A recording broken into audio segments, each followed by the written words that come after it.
หารมื้อนี้นะคะก่อนอื่นเอาไส้อั่วลงไปทอดนะคะอันนี้จะเป็นไส้อั่วมงหลังจากนั้นนะคะเราจะมาเตรียมน้ำพริกมะเขือเทศขอบอกว่าอร่อยมากถ้าเพื่อนๆได้ชิมนะคะจะติดใจเราจะใช้เป็นมะเขือเทศลูกเล็กนะคะเนื่องจากว่ามะเขือเทศลูกเล็กน้องจะมีความเปรี้ยวแล้วเวลาเราตำกับน้ำพริกนะคะจะอร่อยค่ะหลังจากที่เราดึงใบมะเขือเทศเสร็จแล้วนะคะเราก็จะนำน้องไปต้มนะคะตอนนี้เราก็จะมาเตรียมเด็ดพริกนะคะวันนี้พริกที่เราใช้เป็นพริกแห้งนะคะตำให้ละเอียดหลังจากนั้นนะคะนำมะเขือเทศที่ต้มแล้วนะคะเอาน้ำออกให้หมดนะคะแล้วก็นำน้องมาตำนะคะน้องจะมีความสุขแต่ถ้าเพื่อนๆคนไหนชอบรสชาติมะเขือเทศดิบแล้วก็เอามาตำก็ได้เหมือนกันนะคะแต่ว่าส่วนตัวใหม่เองใหม่ชอบสุกนะคะเพราะว่าเป็นคนไม่ค่อยชอบมะเขือเทศดิบนะคะก็จะเป็นประมาณนี้เลยแล้วก็ปรุงรสตามใจชอบได้เลยนะคะเพื่อนๆทุกคนอยากจะใส่ผักชีต้นหอมก็ปรุงตอนนี้ได้เลยนะคะแล้วก็ปรุงรสตามชอบค่ะรสชาติอร่อยดีค่ะเมนูอาหารวันนี้นะคะก็จะมีมาม่าผัดผักนะคะแล้วก็มีมันสับปะหลังต้มน้ำเปล่านะคะน้ำพริกของเรานะคะวันนี้ภูมิใจนำเสนอแล้วก็ไส้อั่วนะคะเราอยู่กันหลายคนนะคะก็กับข้าวก็จะเยอะๆหน่อยแบบนี้นะคะเพื่อนๆทุกคนหน้าตาน่าทานกันไหมคะอย่าบอกว่ามันสำปะหลังนะคะต้มอร่อยที่สุดแล้วก็น้ำพริกนะคะกินกับน้ำพริกนี่แซ่บอีหลีแล้วก็ผัดมาม่านะคะเพื่อนๆทุกคนมาทานข้าวด้วยกันนะคะชมบรรยากาศทานข้าวกับครอบครัวนะคะเพื่อนๆทุกคนถ้าใครที่ชื่นชอบคลิปนี้ก็อย่าลืมกดไลค์กดแชร์กด Subscribe เป็นกำลังใจให้ใหม่ด้วยนะคะแล้วก็จะพาเพื่อนๆมาชมบรรยากาศการทานข้าวในครอบครัวเล็กๆบนดอยสูงนะคะ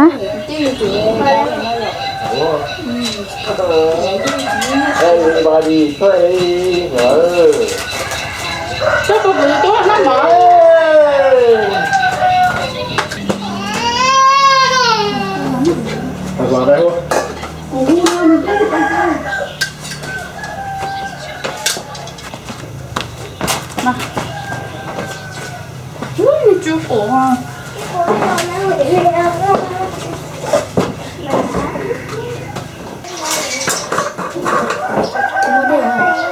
มีอยู่นิดหนึ่ง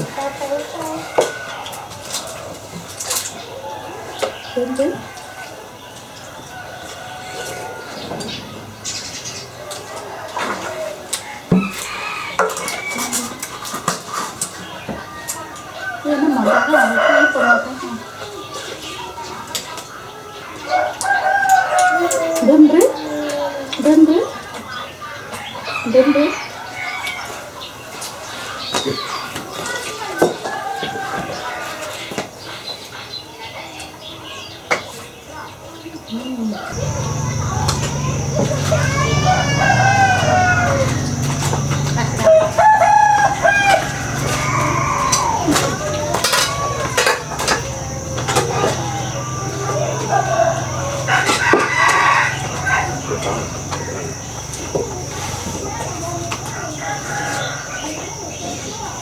Bây giờ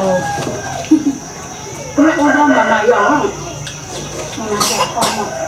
mấy con nó không ngồi chứ không là không chăng chúng mà giờ mà nó cứ nó cũng một con tàu đấy ngã ở đây thì ta cứ đâu quá nên để là nó mỏi rồi dạ chị ả mấy con cầm kim à kim nào kim nào cái kim nào mở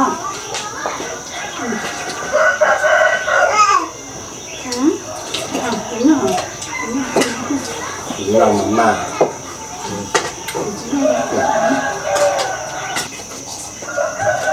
mai mai mình ăn phải con thì nhăn là mỏ giờ thở cho kín nó con rụng mất lấy để kia chặt chủ con dâu Thuộc Quảng Châu mà không? Úp bay.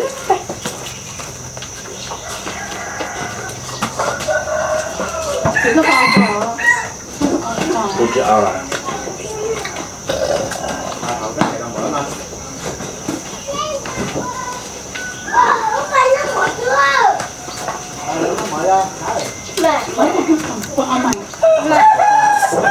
Thả cả má mai nhưng mà